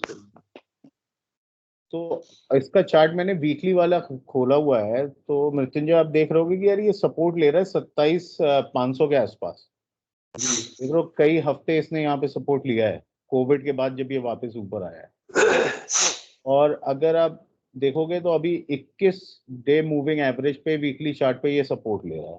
तो अगर आपको इसमें दोबारा पोजीशन बनानी है तो मैं कहूंगा आप 21 के नीचे और 55 के आसपास बनाने की कोशिश करो। मतलब ऐसे ऐसे खरीदना चालू करो कि यहाँ पे आपने मान लो पोजीशन बनाना चालू करी, एवरेज नीचे की तरफ करते गए, आपको 1 लाख 2 लाख के जो शेयर खरीदने हैं ऐसे खरीद लो और फिर ये ऊपर जाएगा, आप इसे रखो यार, ये तो बहुत बढ़िया शेयर है, आप इसके प्रोडक्ट्स देख ही रहे हो, जॉकी वॉकी साला बंद तो होना नहीं है, लोगों ने पहनना है, तो ये स्टॉक तो रखना चाहिए आदमी को पोर्टफोलियो में। और अगर आपको इसमें कुछ प्रॉफिट बुक करना है तो फिर वो लेवल देखो, आप यहाँ पे आ रहा है, कुछ कैंडल्स यहाँ पे दिख रही होंगी आपको 33,000 के आसपास, है ना, ये आप टारगेट लेके चल सकते हो। मैं इसे लॉन्ग टर्म के लिए देख रहा था एंड देन मैं अभी इसका पढ़ भी रहा था कि पैंडेमिक से कैसे अफेक्टेड है। ऑल्दो वो लोग ऑनलाइन काफी सेल और चैनल्स के थ्रू काफी सारी चीजें कर रहे हैं, बट स्टिल लास्ट 1.5 ईयर्स में इनकी सेल्स पे काफी फर्क पड़ा है। सारे contact to manage, but still overall जो एक इम्पैक्ट था कि जब when people were going really outside तो whether their stores या वो वाली बात नहीं है। तो I was just looking at कि क्या इसमें और कुछ कम आ सकता है। तो मैंने आपने जो लास्ट टाइम बताया था उससे चार्टिंग वगैरह की थी, बट मुझे कुछ खास ऐसा क्लियर हुआ नहीं था। देखो तो मेरे ख्याल से फिर वही हमने जो पहले अभी अभिषेक वाली बात की थी, अभिषेक ने कहा था कि यार पिछले साल जब कोविड था तो बड़ा मार्केट गिरा, इस बार क्यों नहीं गिर रहा है, केसेस इतने ज्यादा हैं, तो हम उस लेवल को देखते हैं। तो वो लेवल जो था हमारा ये लेवल था, ठीक है ना, वो लेवल जो था 2020 की अप्रैल में, तो ये करीब 16,000 के आसपास 18,000 के आसपास इसने सपोर्ट लिया था, ठीक है। उसके बाद जब ये मार्केट थोड़ा दिवाली के आसपास से ठीक होना चालू हुआ तो इसने अपना 200 डेमा के ऊपर जब निकला है तो उसके बाद वहां तो आया नहीं। तो इसमें लॉजिकली अगर मैं आपसे कह दूं क्या ये 22,000 का आएगा कि नहीं आएगा, हाँ आ सकता है, स्टॉक मार्केट है और आगे का हमें पता नहीं है, कभी भी इसमें फॉल आ सकता है, लेकिन हो सकता है वो फॉल 1 साल बाद आए, 1.5 साल बाद आए। और आपको लगता है आपको अभी पोजीशन बनानी है तो मेरे ख्याल से आप 55 ईएमए का वीकली चार्ट पे जो है ना वहां उसके आसपास इससे कलेक्ट करना शुरू कर सकते। ओके, ऑब्वियसली आपकी 2009 की पोजीशन और अब की पोजीशन में बहुत फर्क होगा, क्योंकि इसके अब 4 शेयर खरीदने का मतलब है 1 लाख रुपए, जी है ना, और इसका ऑल टाइम हाई 34,000 है। तो अगर आप 1 लाख के 4 शेयर खरीदते हो तो नियर टर्म में आपको 10,000 पर शेयर का करीब का प्रॉफिट दिखाई दे रहा है, विच इज लाइक 40,000। तो 40% की अपसाइड केवल रिट्रेस पे है। अगर ये अपने पिछले हाई के पास पहुंचता है तो 40% रिट्रेसमेंट तो प्रॉफिट में आपकी वहां हो जाएगी। तो मैं जब अगर ऐसी पोजीशन बनाता हूँ तो मैं ये भी देखता हूँ कि इसमें 48% मिल रहा है, कोई और ऐसा है जिसमें मुझे इससे ज्यादा मिल सके, वो थोड़ा सा सोचना होता है। लेकिन अगर आपको इसी में पोजीशन बनानी है तो आपको वो नीचे बनानी पड़ेगी, इस लाइन के आसपास से शुरुआत करनी पड़ेगी 27,500 से, और 25,300 तक का इसका भी 55 डे मूविंग एवरेज का सपोर्ट है, वहां तक बनानी पड़ेगी। सो Gaurav ji, the idea should be, अगर मुझे सपोज मुझे 50 शेयर लेने हैं इसके, लेट्स से, और 10 शेयर्स लेने हैं, तो I should start with 2 shares और मैं देखूं कि ये 21 डेज एवरेज से जितना नीचे जाए, तो अगर 55 के पास जाता है तो प्रॉब्ली 4, 21 के पास में है, अगर मेरा मेंटली मुझे 10 स्टॉक्स लेने तो इस तरीके से हो 2 4 4 करके, मतलब ब्रेक कर लूं, जितना 55 के पास में जाए उतना बढ़ा लूं 10 में से। और कुछ ऐसे स्टॉक्स होते हैं, मैं ये देखो, ये कहना कि ऐसा कर लो वो सबसे बढ़िया होगा, उससे बढ़िया नहीं, मैं अपने लिए नॉट एज हाँ, अ जस्ट नहीं उसमें मैं मृत्युंजय ये बता रहा हूँ मैं क्या करता हूँ, और आप उसको चेक कर सकते हो कि उसमें आप कैसे पोजीशन बना सकते हो। तो मैं क्या करता हूँ, ये 3 लेवल मुझे मिले, 21 डे मूविंग एवरेज और 55 डे मूविंग एवरेज और 200 day moving average, right. And I am expecting कि हो सकता है कि ये यहाँ से गिरना चालू हो, तो मैं क्या करता हूँ कि एक एंट्री ले लेता हूँ, जैसे ही वो 21 डे मूविंग एवरेज तोड़ता है, मैंने मान लो उसमें 1 लाख रुपए उस शेयर में डालने हैं तो मैं 10,000 रुपए की एंट्री ले लूंगा, 10% off the capital I am thinking to invest in that stock and I will wait ये सपोर्ट लेने कब आएगा 55 डीएमए पे। जैसे ही ये 55 डीएमए पे आएगा I will double the stakes. तो पिछली बार 10,000 की इन्वेस्टमेंट थी, अब 20,000 की इन्वेस्टमेंट करूंगा। जैसे ही 100 डे पे आएगा अब मैं डबल कर दूंगा, तो 20,000 की जगह मैं 40,000 का डालूंगा और वो 80,000 की मेरी इन्वेस्टमेंट आ जाएगी। और जैसे ही ये 200 पे आएगा, वीकली चार्ट पे बता रहा हूँ, तो मैं सारे पैसे लगा चुका हूँ। अगर मुझे स्टॉक बहुत ही ज्यादा पसंद है, बहुत ज्यादा बुलिश हूँ, तो शायद मैं वहां पे भी डबल करके और छोड़ दूंगा उस स्टॉक को and then I will leave it for 5 years and see कि वो कहाँ जाता है विद स्टॉप लॉसेस। मैं बिना स्टॉप लॉसेस के ना बड़ी पोजीशन बनाता हूँ ना छोटी पोजीशन बनाता हूँ।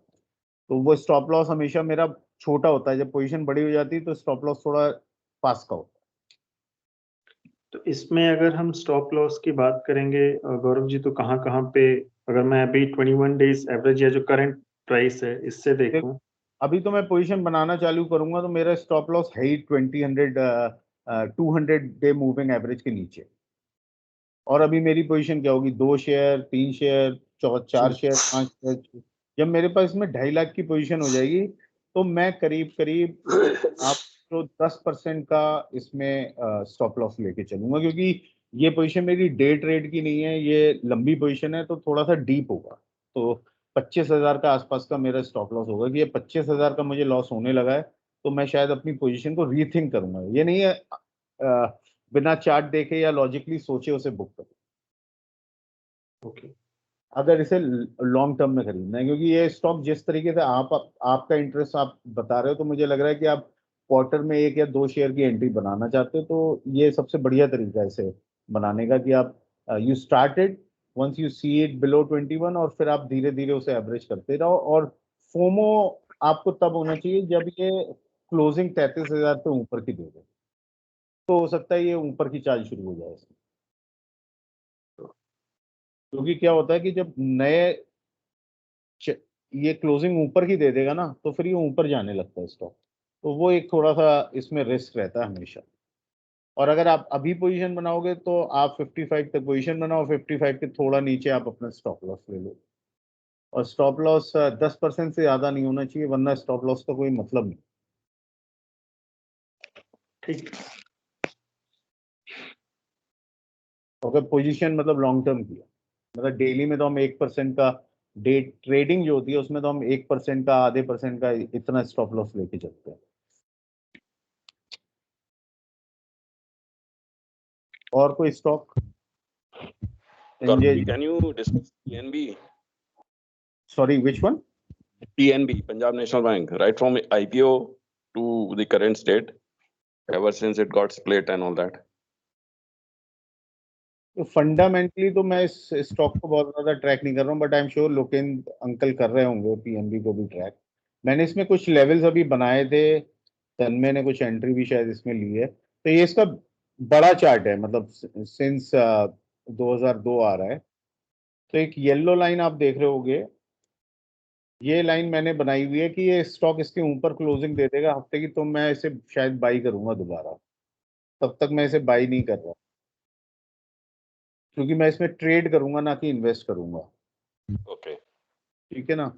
और रही बात इसके लेवल्स की, तो ये स्प्लिट से पहले करीब 1400 टच करा था और अब ये बिल्कुल ऐसा था कि नीचे आ गया बिल्कुल। हाँ, क्योंकि इसमें फंडामेंटली आपने देखा होगा ना, नीरव मोदी वाले नीरव मोदी, हाँ, उसकी वजह से इसमें बहुत दिक्कत हुई है। ओके। अब आप देखोगे कि अगर लाइक स्टेट बैंक की, स्टेट बैंक की तरह का टक्कर का, मतलब ये इक्विटी है। हाँ, इक्विटी थी तो उसी कैटेगरी का बैंक, लेकिन नीरव मोदी के इशू के बाद इसमें फिर वो गवर्नेंस इश्यूज आ गए, तो ये तब ये सबसे ज्यादा फॉल तभी किया था। अभी तो कई महीने तक गिरता रहा था, ये 2015-16 की बात है ना। इसमें मैं कुछ कहना चाहूंगा। बिल्कुल बिल्कुल, आप बताइए अंकल, आप फंडामेंटली ट्रैक कर रहे हो, मैं फिर थोड़े से मेरा ये आर्ट से करूंगा। मेरा जी मेरा ये कहना था कि देखिए, there is worldwide difference between SBI and Punjab National Bank. Punjab National Bank ने इस उसमें नीरव मोदी उसमें everything has lost, but SBI has nothing done like that. तो बेसिकली क्या है कि अब इसमें ये चीज आ रही है कि क्यों गवर्नमेंट इसमें स्टेक होल्डर है, इसकी इक्विटी डायल्यूशन बहुत ज्यादा हो चुकी है, और जो कुछ भी इसमें बुरा था, what ever worst was, it is over. तो मैं अभी एक बहुत अच्छे फंडामेंटल एनालिस्ट है जो उन्होंने 2 बैंक छांटे थे सरकारी बैंकों में इन्वेस्टमेंट के हिसाब से, और वो एक उसके बड़े म्यूचुअल फंड को वो भी करते हैं, हेड भी है उसके जो है। तो उन्होंने कहा था कि I will invest only 2 PSUs, one is SBI and the other one is, नाम नहीं लिए थे उन्होंने, वन इज द लार्जेस्ट, क्योंकि उनके ऊपर ये एक वो होती है, बाइंडिंग होती है कि you will not disclose the names. तो उन्होंने सीधा कहा कि one is the largest bank PSU and the other one which has gone it's this equity dilution अभी किया है इसने अपना, तो उसमें SBI ये PNB आ रहा था, और उस लेवल से उसी लेवल पे ही चल रहा है कि उन्होंने कहा था state bank was also around 380 और 3 लाख दैट कि these 2 banks can double from this level too। तो जस्ट यू 30 to 35 से you can expect, give some time, 60 और 67, और वंस इट क्रॉसेस दैट, क्योंकि इसमें सबसे बड़ा माइनस इशू ये हो गया कि इक्विटी डायल्यूशन बहुत हो चुका है। और एज ए फंडामेंटल वो मेरा अपना मानना यह है कि I always go for low equity shares, क्योंकि उसको सर्व करना आसान होता है, उसमें आपको डिविडेंड भी मिलेंगे, बोनस भी मिल सकता है, राइट्स भी आ सकते हैं। लार्ज उसको सर्व करना मुश्किल होता है, और जब फंडामेंटल पे हम जाते हैं तो हमेशा उसके फंडामेंटल्स के आधार पर जब रेटिंग होती है, टेक्निकल तो अपना है कि आपका 500-700 का शेयर 1000 भी हो जाएगा। अभी जैसे पेज इंडस्ट्री की बात हो रही थी, it is one of the best stock, मतलब अच्छा है जिसने इतना अच्छा रिटर्न दिया है, लेकिन अब एज ए फंडामेंटल के आधार पर कहेंगे तो मुझे उसका रिटर्न नहीं मिल रहा है उतना जो है कि मैं अपना पैसा डालूं। तो मैं तो दूसरी तरफ ये भी सोचता हूँ, फंडामेंटल तो है ही है कि मुझे किसी न किसी तरीके से अपना रिटर्न भी मिलना चाहिए, either in the form of your dividend और इट्स एप्रिसिएशन। तो वो चीज जब नहीं दिखाई देती, अब इट इज हो सकता है ये 50,000 भी जाए आपका पेज इंडस्ट्री, बहुत महंगा स्टॉक है। तो धीरे धीरे इसमें SIP करके तो आप अच्छा रहेगा। जो आपने बताया भी कि भाई मुझे 2 लेने 1 लेना है, that is a right approach. और उसमें अपना जो आपकी एक 200 DMA का वो है, आप उस पर स्टिक करिए, उसको तोड़ता है या उसके आसपास ज्यादा है, उसके वॉल्यूम से तोड़ता है तो you take exit, otherwise it is good. तो PNB is also good investment, bet around 34 और 33, 30 एंड 40 के बीच में अच्छा इन्वेस्टमेंट है, आप उसको कर सकते हैं। इसमें संजय जी आपकी कोई पोजीशन पहले की बनी हुई है या आप लॉस में हो तो उसे अलग तरीके से एनालाइज करें? नहीं, मेरे पास IPO के 1500 थे, वो जो बाद में बढ़ गए 750 हो गए। ये 33 रुपए पे इशू हुआ था वे बैक इन 2003। तो अब आपके पास टोटल कितने शेयर हैं? टोटल शेयर्स कितने हैं इसके आपके पास? अब वो वही मल्टीप्लाई होके 7,500 हो गए हैं। 7,500 हो गए जी। एक मिनट दीजिएगा, मैं इसमें मतलब ये देखता हूँ कि इसमें लॉट कितने का है। अंकल FNO का लॉट पता है आपको PNB का? नहीं, ये बहुत हैवी होगा, मैंने इसमें काम करता नहीं है, FNO में नहीं करता हूँ। मैं बता सकता हूँ आपको अगर मुझे, नहीं एक मैं बताऊंगा, चेक कर लीजिए। बहुत बड़ा लॉट होगा, 35, it will B 15,000 like that. 16,000 का लॉट। हाँ 16,000 का लॉट होगा जी कम से कम ये। हाँ 16,000 का लॉट है। अगर आपके पास इसके 16,000 होते तो मैं आपको इसमें कुछ ऑप्शन का एक सही बात है, बता सकता था कि आप इसका एक लॉट ऊपर का 45 का या 50 का बेचते रहो, हर महीने 1-2 रुपए मिलते रहेंगे, तो वो आपके 16,000 जाएगी। अब भी आप बेच सकते हो, लेकिन थोड़ा रिस्की है क्योंकि आपके पास आधे शेयर है। और कितना एवरेज प्राइस क्या है? एवरेज तो इनका अच्छा है, 35 के आसपास ही है। 60 पैसे हैं? कितना? 6 रुपए 60 पैसे। करंट स्प्लिट हुए ना एक्चुअली, 33 रुपीज पे लॉट हुआ था। नहीं आपका एवरेज प्राइस कितना है अभी? 6 रुपए 60 पैसे। अरे बहुत अच्छा प्राइस है जी।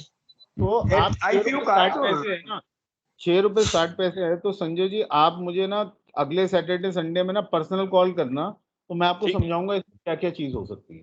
ओके ओके पर्सनल एक टीम्स का सेशन कर लेंगे, मैं आपको कुछ चीजें बताऊंगा, क्योंकि वो बाकी लोगों के लिए थोड़ा हैवी हो जाएगा सेशन, लेकिन आपका तो वैसे पर्सनल इंटरेस्ट है तो मैं आपको समझा सकता हूँ। ठीक है, थैंक यू। वैसे इसमें मैं बताऊं सर, मैं इसमें कुछ कहना चाहूँ।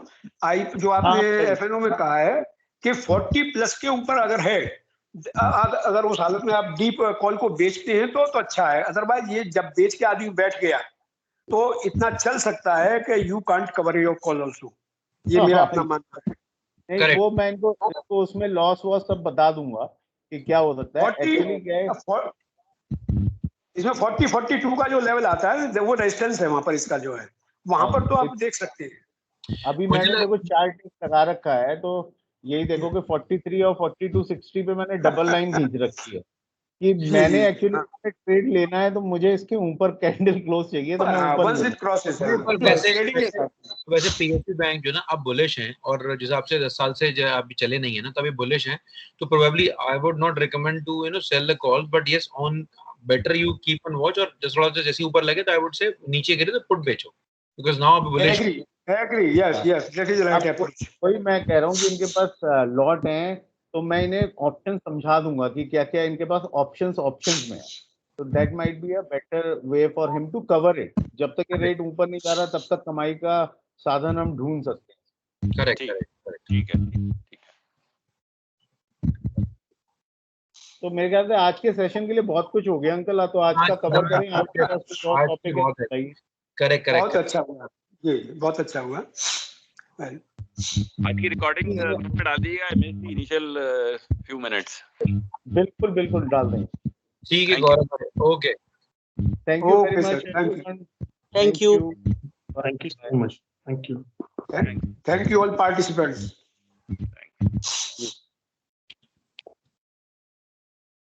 Okay bye.